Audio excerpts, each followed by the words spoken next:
I think broadly, on a range of issues, not just LGBTI issues, but also student tuition fees, care for the elderly and so on, Scotland is more progressive than England, Wales or Northern Ireland.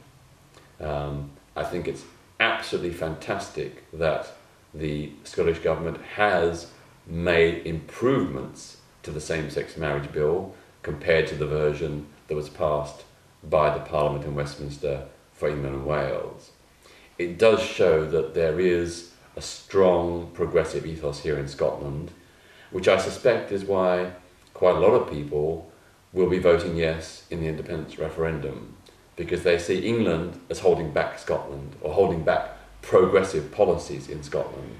And I'm not Scottish. I know that the decision about independence has to be a matter purely for the Scottish people. But if I was Scottish, I would vote yes. I'm really, really inspired by the changes that have happened in the United Kingdom for LGBTI people in the last decade or so. Let's not forget that until 1999, Britain had by volume the largest number of anti-gay laws of any country in the world.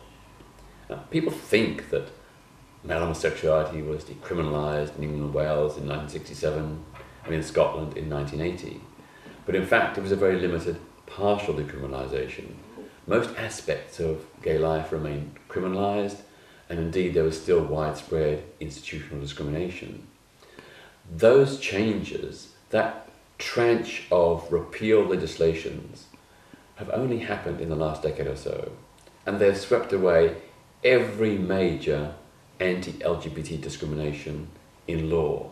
Now that's an extraordinary pace of change. I can't think of any other moment in British history, or indeed world history, where so many laws affecting a particular community have been repealed in such a short space of time.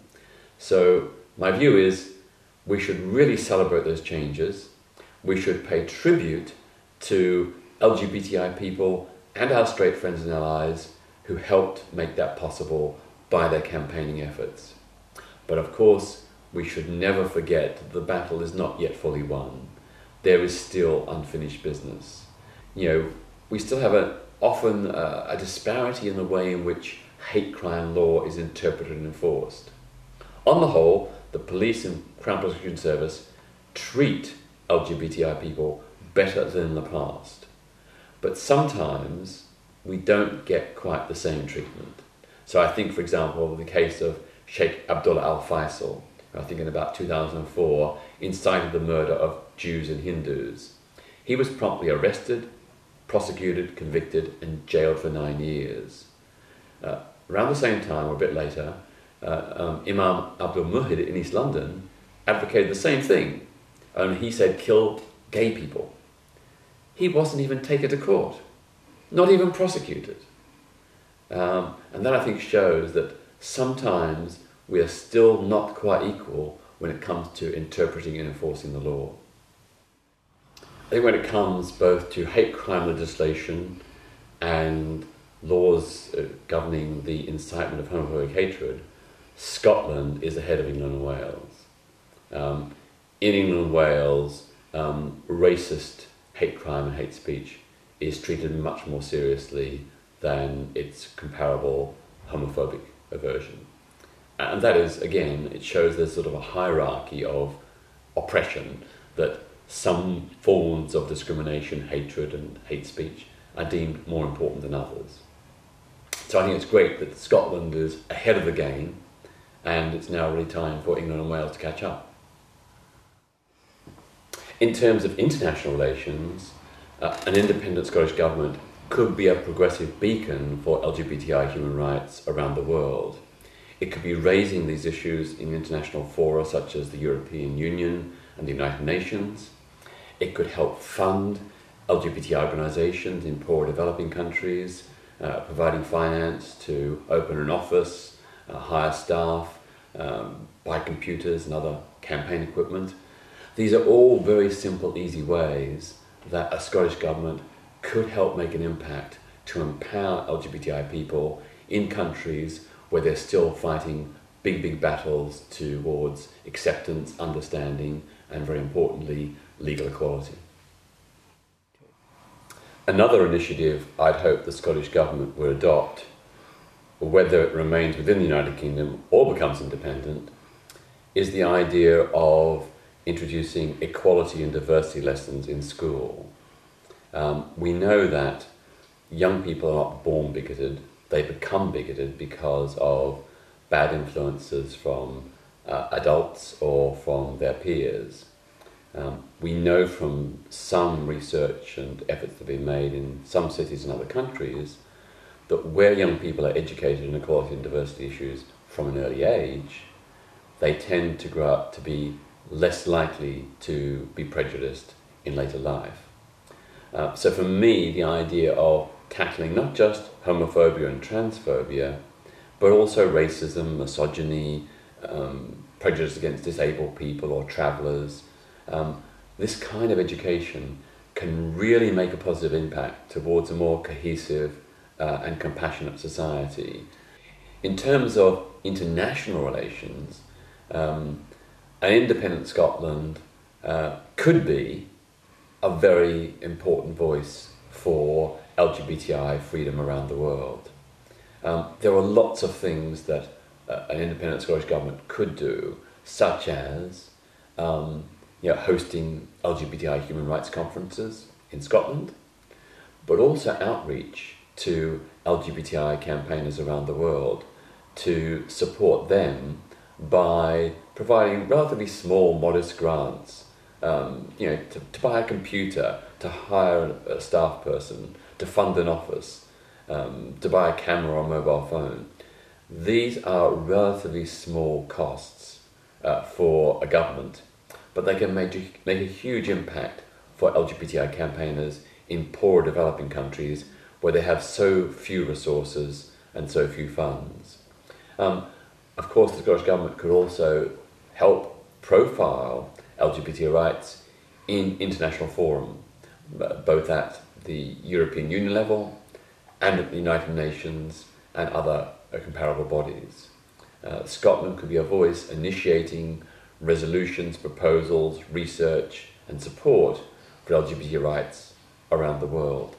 In the event of Scotland being independent, it could really be a voice and an instrument for helping to publicise, promote and empower LGBT rights in this country and around the world. I would hope that an independent Scotland would take a much more sympathetic, objective and unbiased view towards genuine LGBTI refugees who are fleeing persecution in countries like Saudi Arabia, Nigeria, Iran, Uganda, Jamaica and so on. At the moment, under the current British system, we know that so many LGBTI refugees are very badly treated. They're often detained in asylum detention centres, which are in effect glorified prisons. They're often put into fast track, which gives them very little time to prepare their case and to amass the evidence they need to win asylum. These are abuses that currently exist, which I'd be very hopeful that a Scottish Government that was independent would remedy, to ensure the asylum system was fair and gave genuine refugees a safe haven.